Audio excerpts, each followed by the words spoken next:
Hello hi అండి, నమస్తే. Welcome to current affairs light YouTube channel. ఇవాళ మన క్లాస్లో రీసెంట్ జరిగినటువంటి కరెంట్ అఫైర్స్లో ఇంపార్టెంట్ కాన్సెప్ట్ నేర్చుకుందామండి. మీకు కనుక మా ఛానల్లో ఉన్నటువంటి వీడియోస్ అండ్ ఎక్స్ప్లెనేషన్ నచ్చినట్లయితే మా ఛానల్ లైక్ చేయండి, షేర్ చేయండి అండ్ సబ్స్క్రైబ్ చేయండి. Welcome to current affairs light YouTube channel. ఇవాళ మన కాన్సెప్ట్ వచ్చేసి, మన యొక్క వీడియోలో మన దేశం యొక్క యాన్యువల్ ఫైనాన్షియల్ స్టేట్మెంట్, దీన్ని మనం బడ్జెట్ అని పిలుస్తుంటాం. బడ్జెట్ అనేది రీసెంట్గా ఇవ్వడం జరిగింది. దానిలో ఉన్నటువంటి అన్ని అంశాలని మన యొక్క వీడియోలో కంప్లీట్గా మనం తెలుసుకుందాం. Agriculture and rural development. మన దేశంలో మనం ఎప్పుడు చెప్పుకునేది ఏంటంటే అగ్రికల్చర్ డిపార్ట్మెంట్ అనేది మెయిన్గా ఉంటుంది.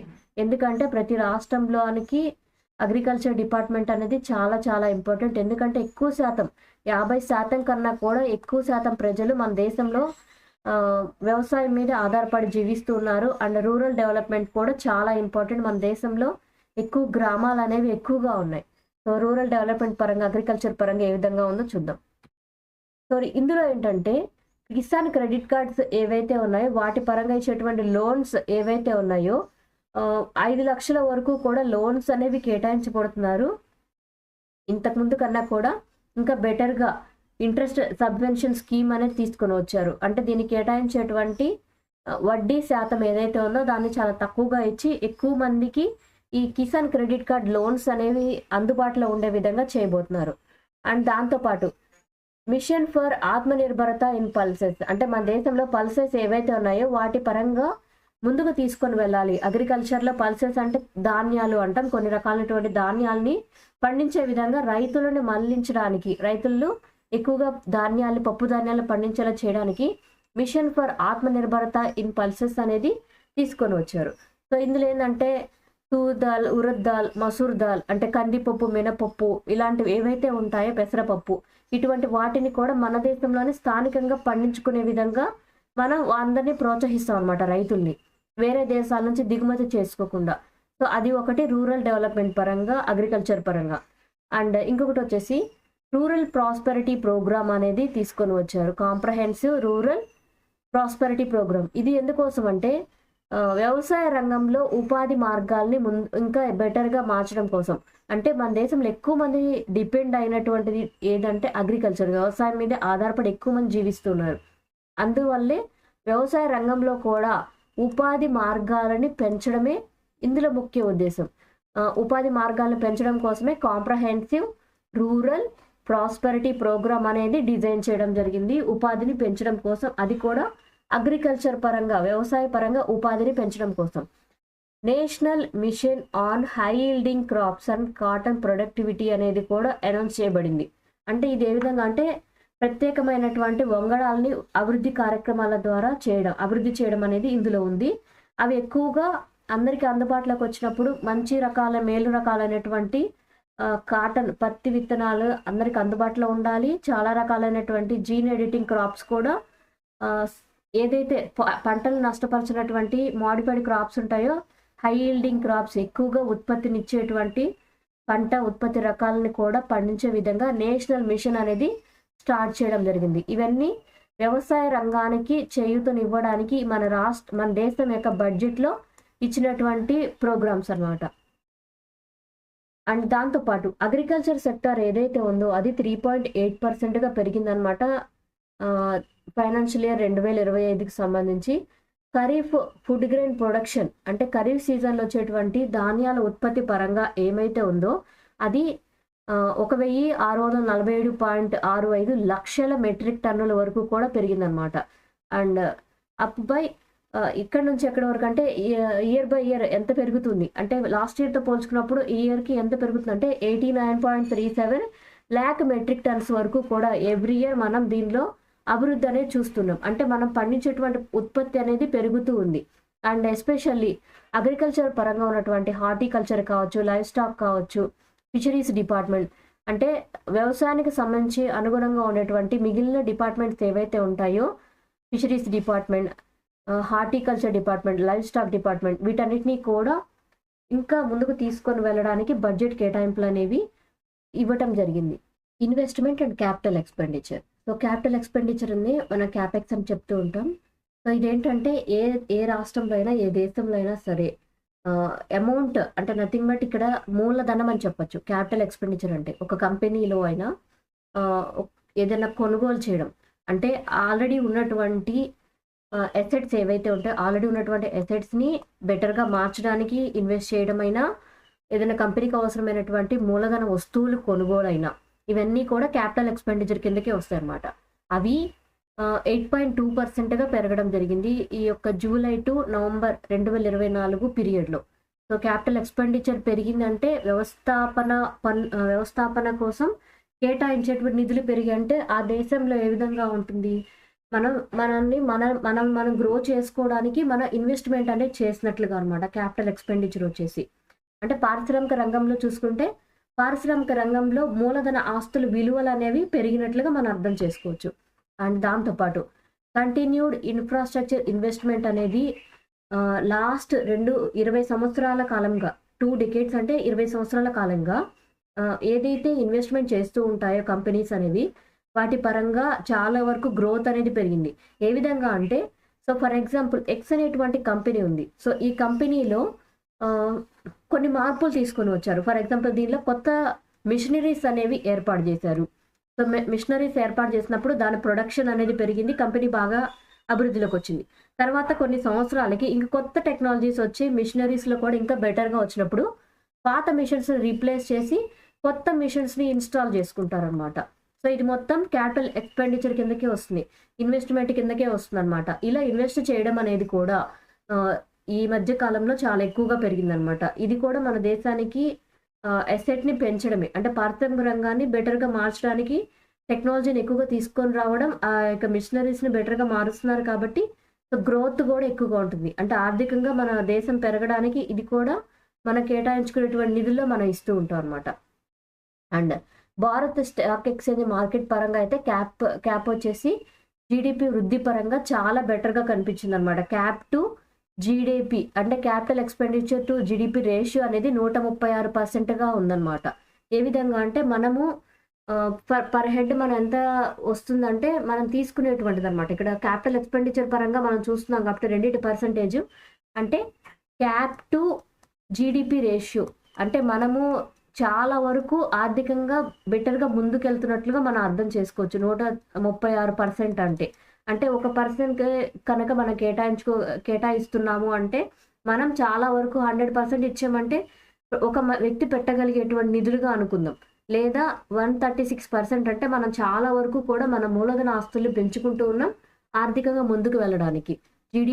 క్యాప్ టు జీడీపీ రేషియో వచ్చేసి క్యాపిటల్ ఎక్స్‌పెండిచర్ విత్ జీడీపీ రేషియోని మనం 2 కంపేర్ చేసుకున్నప్పుడు, మన ఇన్వెస్ట్‌మెంట్ అనేది పారిశ్రామిక రంగంలో ఎక్కువగా చేస్తున్నట్టు. Higher than China. So China వాళ్ళైతే వాళ్ళ ఉన్న రేషియో కన్నా కూడా 65% వరకు మాత్రమే వాళ్ళు ఇన్వెస్ట్ చేస్తూ ఉన్నారు. బ్రెజిల్ దేశంలో వచ్చేసి 37% అనమాట.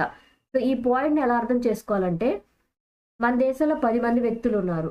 10 మంది వ్యక్తులు కలిసి 13.6%కి అంటే ఇంత ఇన్వెస్ట్‌మెంట్ చేస్తూ ఉన్నప్పుడు మనకి 136% వచ్చింది అని మనం అర్థం చేసుకోవచ్చు. అంటే ఉన్న వ్యక్తుల కన్నా ఎక్కువ ఇన్వెస్ట్‌మెంట్ మనం చేయగలుగుతున్నాం.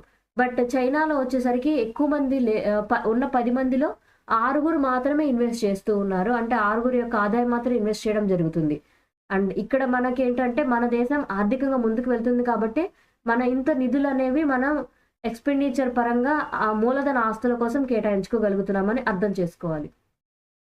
Digital economy and green economy. Recent టైమ్‌లో డిజిటల్ ఎకానమీ అనేది చాలా బెటర్‌గా మారింది. అండ్ గ్రీన్ ఎకానమీ పరంగా మనం national mission on green economy అనేది కూడా మనం చూస్తూ ఉన్నాం. అండ్ దీనిలో ఏ విధంగా చూద్దాం. So electric vehicles. So digital economy and green economy పరంగా మన ఎలక్ట్రిక్ వెహికల్స్‌లోకి మనం బెటర్‌గా మారుతూ ఉన్నాం. అండ్ ఎలక్ట్రిక్ వెహికల్స్‌కి మారేటప్పుడు మొబైల్ బ్యాటరీస్ అనేవి మనం ఎక్కువగా చూస్తూ ఉన్నాం. అంటే మన సెమీ కండక్టర్స్ వినియోగం కావచ్చు, అండ్ మొబైల్ బ్యాటరీస్ ఏవైతే ఉన్నాయో వీటన్నిటి ద్వారా ఏంటంటే క్యాపిటల్ గూడ్స్ ఎగ్జంప్షన్స్ అనేవి చాలా వరకు జరుగుతూ ఉంది. ఏ విధంగా మనం ఈవీస్ మీద ఆధారపడినప్పుడు మనం ఎక్కువగా మనం ఉన్నటువంటి ప్రత్యామ్నాయాల కోసం చూసి ఎలక్ట్రిక్ వెహికల్స్‌కి మారుతున్నాం కాబట్టి మనం పెట్రోల్, డీజిల్ వెహికల్స్ అనేవి ఎక్కువగా వినియోగించాం. సో మన దేశానికి ఈ పెట్రోల్‌ని, డీజిల్‌ని వేరే దేశాల నుంచి కొనుగోలు చేసేటువంటి ఏదైతే కేటాయించుకుంటామో నిధులు వాటిలో కొంచెం తగ్గిస్తామన్నమాట. ఎలక్ట్రిక్ వెహికల్స్ గనక మనం మారితే. అండ్ మొబైల్ బ్యాటరీ మ్యానుఫ్యాక్చరింగ్స్ కూడా ఎక్కువగా జరుగుతుంది. సో, మొబైల్ బ్యాటరీ మ్యానుఫ్యాక్చరింగ్ ఎందుకోసం? మనం చాలా వరకు ఏంటంటే రీసైక్లింగ్ మీద డిపెండ్ అవ్వాలి సెల్స్‌ని వినియోగించే క్రమంలో. అండ్ దాంతో పాటు బ్యాటరీస్ వినియోగం ఎక్కువగా ఎందుకంటే మనం ఈ మొబైల్ బ్యాటరీస్ ఏవైతే ఉన్నాయో మనం ఎక్కువగా చైనా నుంచి కొనుగోలు చేస్తూ ఉంటాం. సో, చైనాకి మనం డబ్బులిచ్చి కొనుక్కుంటున్నాం కాబట్టి కొనుక్కోకుండా మనమే తయారు చేసుకున్నప్పుడు మన దేశం యొక్క ఆదాయం అనేది వేరే దేశాలకు ఇవ్వకుండా మనమే తయారు చేసుకున్నప్పుడు మనకి తక్కువకే వస్తుంది. మనం ఆ డబ్బుల్ని సేవ్ చేసుకున్నట్టు అవుతుంది. సో, ఇక్కడ బడ్జెట్ కేటాయింపుల్లో మొబైల్ బ్యాటరీ మ్యానుఫ్యాక్చరింగ్ అనేది కూడా ఉపయోగపడుతుంది. అండ్ ఎలక్ట్రిక్ వెహికల్స్‌కి మళ్ళడం ద్వారా ఏందంటే, మనం వేరే దేశాల నుంచి కొనుగోలు చేసేటువంటి ఏవైతే బ్యారెల్స్ లెక్కన మనం కొనుగోలు చేస్తూ ఉంటాం. ఈ యొక్క ఎనర్జీని బ్యారెల్స్ లెక్కన పెట్రోల్‌ని, డీజిల్‌ని కొనుగోలు చేస్తూ ఉంటాం. సో, అక్కడ మనం కేటాయించుకునేటువంటి నిధుల్లో కూడా మనకి మిగులు అనేది వస్తుందన్నమాట. అండ్ జల్ జీవన్ మిషన్ అనేది నియర్లీ ఆల్రెడీ జరుగుతూనే ఉంది చాలా సంవత్సరాల నుంచి. 2028 వరకు కూడా ఈ జల్ జీవన్ మిషన్ అనేది తీసుకొని రావడం జరిగింది. ఎందుకోసం జల్ జీవన్ మిషన్ అంటే ప్రతి పల్లెకి, ప్రతి గ్రామానికి సాగునీరు, తాగునీరు అనేది ముఖ్యంగా సస్టైనబుల్ వాటర్ అనేది అందాలి. అది కూడా క్లీన్ వాటర్ అనేది, ట్యాప్ వాటర్ అనేది ప్రతి చోటకి, ప్రతి గ్రామానికి బాగా అందే విధంగా చేయడమే జాతీయ జల్ జీవన్ మిషన్ అన్నమాట. ఈ యొక్క జాతీయ జల్ జీవన్ మిషన్‌ని 2028 దాకా పొడిగించారన్నమాట. ఇందుకు నిధులు కేటాయించి గవర్నమెంట్ అన్ని చోట్ల వాటర్ ఫెసిలిటీ అనేది ఉండే విధంగా చేయబోతున్నారు. అండ్ బ్రాడ్‌బ్యాండ్ ఫెసిలిటీస్ ఏవైతే ఉన్నాయో వాటిని అన్ని గవర్నమెంట్ స్కూల్స్‌కి, హెల్త్ సెంటర్స్‌కి ఇవ్వబోతున్నారు.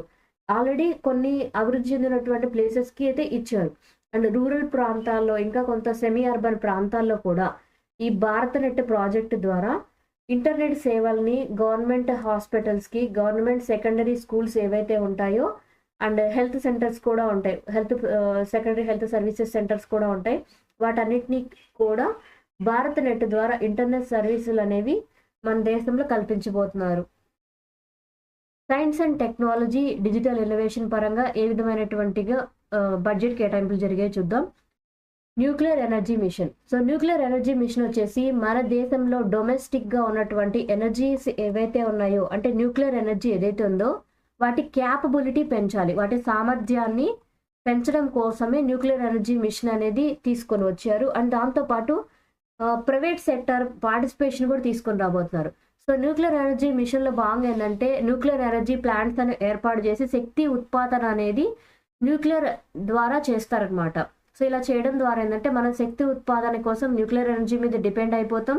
ఈ కంపెనీస్‌ని పెట్టడానికి అంటే ఈ న్యూక్లియర్ ప్లాంట్స్ ఏర్పాటు చేయడానికి ప్రైవేట్ కంపెనీస్ కూడా భాగస్వామ్యం తీసుకుంటాయి కాబట్టి గవర్నమెంట్‌కి హెల్ప్ అవుతుంది.